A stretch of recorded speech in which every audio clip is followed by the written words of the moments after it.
All right, Shalom. All praise, honor, and glory is to Yahweh Ba'Shem Yahweh Shah. Double honors to the apostles and elders of Great Millstone. Shalom to the sincere brethren that's also laboring in his work and continue to push out this gospel in all diligence, true faith, and sincerity.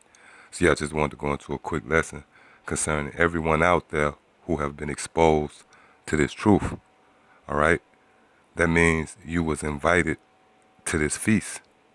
And this feast was pretty much prepared to be served in 2007 when the apostles came on the scene. Because when you really examine the way the Most High set this thing up, the feast was not ready 2,000 years ago. Why was that? Because the main ingredient or main course was the lamb, all right, which was Yahweh Shah. That's why Yahweh Shah said, I have not come to destroy the law and the prophets, but to fulfill. For an example, if you are shooting a movie, the movie can't be finished until the main character arrive on the set. And that's what Yahweh Shah was speaking about, because he was the main course.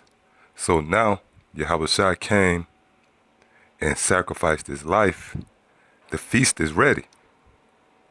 And among those who are attending this feast, because again, the feast is being played out by way of YouTube. Those who are attending this feast, you have some who are sincerely eating of this feast. Then you have some of those who are unworthily partaking in this feast. All right? Now with that, I want to just go ahead and get into it. This is Matthew chapter 22, and I start at verse 8. Then said he to his servants, the wedding is ready, but they which were bidden were not worthy. Verse 9, go ye therefore into the highways, and as many as ye shall find, bid to the marriage. And that came in the form of the apostles. When the apostle Tahar and the apostles of Great Millstone, the elders, when they started to go out on the highways and hedges, all right, then they began to upload those videos. That was a sign that the feast was ready. And the apostles called many people in. Well, Yahweh Ba'Shem Yahweh Shah through the apostles. All right. Verse 10, so those servants went out into the highways and gathered together all as many as they found, both bad and good. Right. So attending this feast, you're going to have bad and good. You got scoffers at the feast. You got, you even got agents, you know, that's at the feast. Though anybody that come across these videos, you're actually partaking in the feast. Now, whether you digest it and you keep it down, that's why a lot of men, such as those guys, Shy, Tried, and Refined, and you know they just a hot topic right now, but it's many of guys you can point to. Those were the bad that actually came and they ate of the feast of the Lamb. But what happened? They regurgitated it. They threw it right back up. That's why Yahweh Shah said, if you abide in me, I will abide in you. Meaning the Lamb, this knowledge, it will abide in you. But if you are not of Yahweh Shah, you're going to what? You're going to throw that lamb back up. He's not going to abide in you. So again, it says, so those servants went out into the highways and gathered together all as many as they found, both bad and good, and the wedding was furnished with guests. Now, right now on YouTube, it's furnished, man. Again, YouTube is the feast. This is where you eat. And there's different varieties. It's like a buffet. It's like a banquet. You got different flavor. You got the apostles, of course. All right. Then you got brothers on the West Coast, brothers out in Chicago, East Coast, down south, London, in the islands, all around. It's different variety.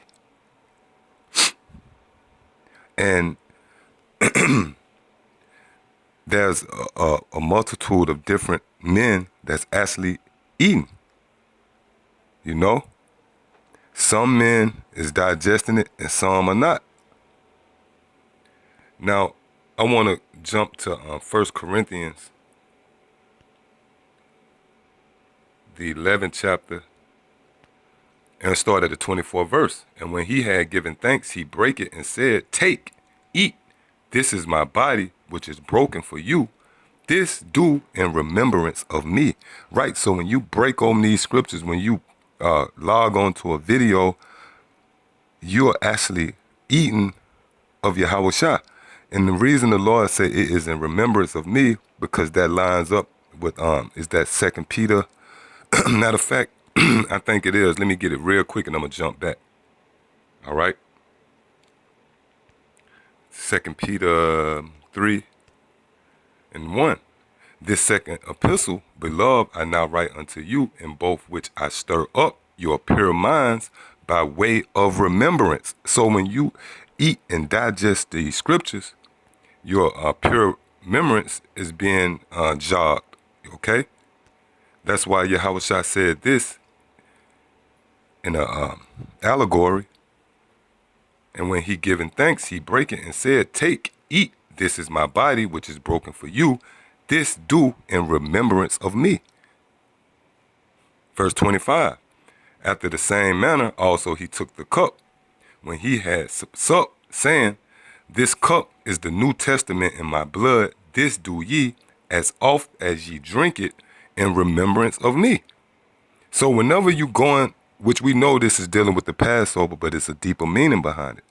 This is actually dealing with the scriptures, which is Yahweh Shah, which is the Lamb.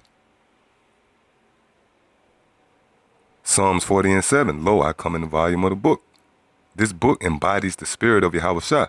So whenever you go into this, you bring in the memory of Yahweh Shah. You are being a witness to Yahweh Shah. You are proclaiming his generation. It tells you that this is the place where the Lord was crucified. But when you bring out this truth, then that means you are resurrecting the spirit, the true spirit of Yahweh Shah in truth. Verse 26, for as often as ye eat this bread and drink this cup, ye do show the Lord's death till he come. Right, so you pretty much revisiting the story of Yahweh Shah. You're bringing them back to life. All right? You know, for an example, like if you keep bringing up a subject, somebody said, look, man, just bury that. Just bury that. Well, when you keep bringing up Yahweh Shah, you bringing you bringing up the Lord's death, man. Because ultimately, Yahweh Shah had to die for us to get this knowledge. That's what this is all about. Verse 27, wherefore whosoever shall eat this bread and drink this cup of the Lord unworthily shall be guilty of the body and blood of the Lord. And these guys in Chicago, these scoffers, these scorners, these different guys that brought about heresies and wayward doctrines, they guilty of the body and the blood of Yahweh Shah. Why? Because they came into the feast and they ate of this feast unworthily, man. Verse 28, but let a man examine himself, and so let him eat of that bread and drink of that cup. For he that eateth and drinketh unworthily eateth and drinketh damnation to himself, not discerning the Lord's body. Let's read this again because this is a parable, man. Okay? For he that eateth and drinketh unworthily eateth and drinketh damnation to himself. So you got guys that come in and they just learn that they're Israelite. They learn certain things, but what they lack, let's read on. Not discerning the Lord's body, meaning not really discerning the scriptures. That's why I say rightfully dividing the word of the Lord. All right? So when you say Vatican City is Babylon, you're not discerning the body of Yahweh Shah, which is these scriptures. When you say the earth is flat, you're not properly discerning the body of the Lord, man. And what happens when this occurs? Well, this is 2 Peter 2. And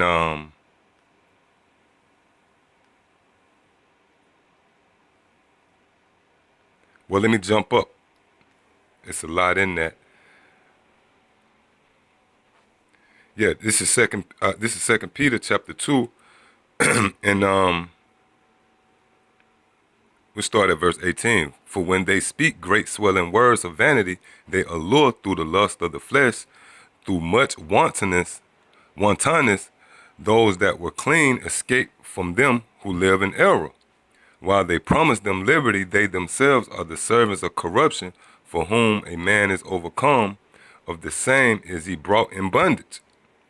For if they have escaped the pollutions of the world through the knowledge of the Lord and Savior Yahweh Shah HaMashiach, they are again entangled therein and overcome. The latter end is worse with them than the beginning. And these guys that escape the pollutions, which is these different doctrines, anything outside of these scriptures, then they become to be entangled into even more detrimental doctrines.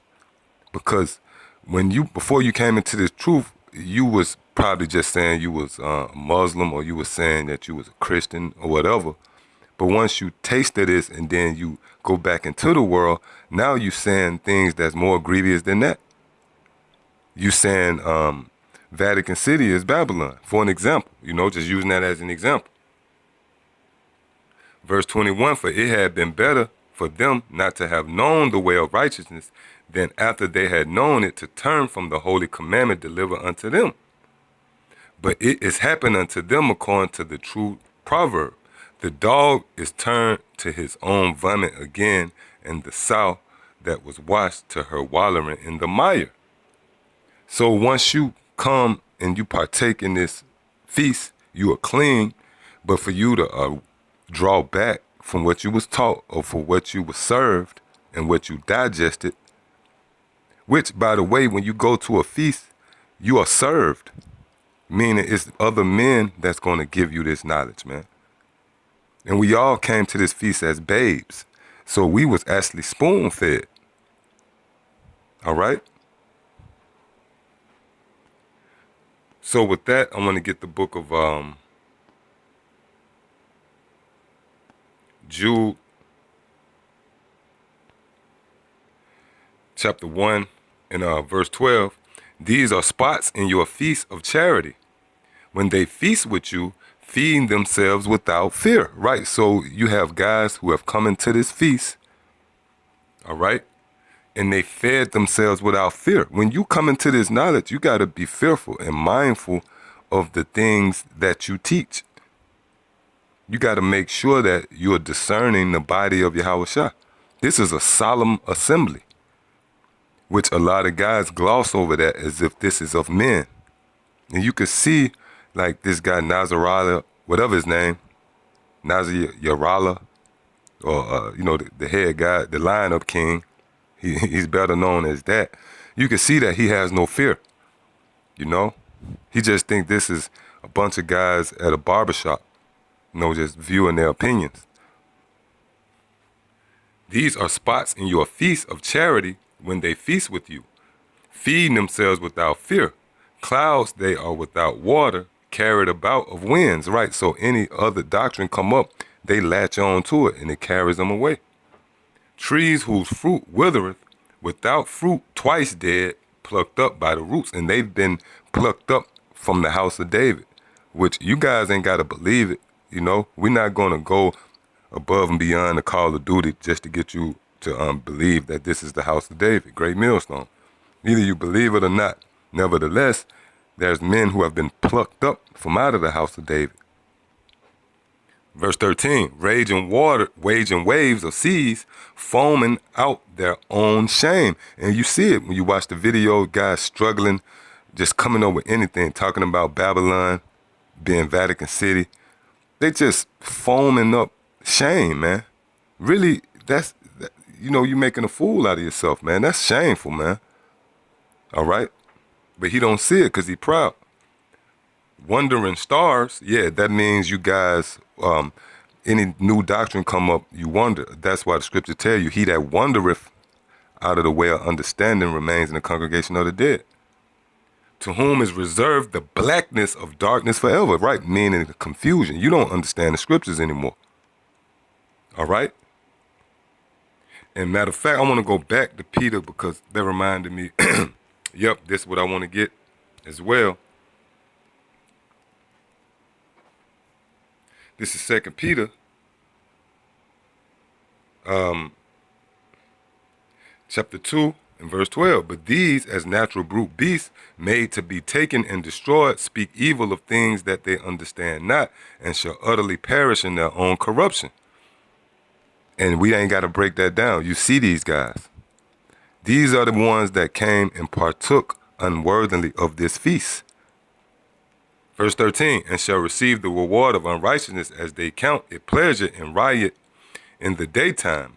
Spots they are and blemishes, sporting themselves with their own deceivings while they feast with you. Right, so at this feast, you're going to have guys that's watching, for an example, you're going to have guys watching the Apostle Bar video that's going to scoff. Meaning they feasting with us, they sitting right at the table with us. But they like, oh, I don't want this. This ain't got enough gravy on it. And this might seem like a subtle example, but it's true if you're spiritual. When you consider, especially the black woman, your mom or whatever, she cook, and you picking over that food, man, that hurt her feelings, man. She get pissed at you, man. Oh, you ain't finished, you ain't eat. And that's how wisdom is, man. You pick over this food and play with it, not knowing that this is the body of Yahweh Shah. The only reason you got this food, the Lord had to die. He was the main course. So yeah, I ran a little long, but I hope it was edifying. Until the next time I say shalom.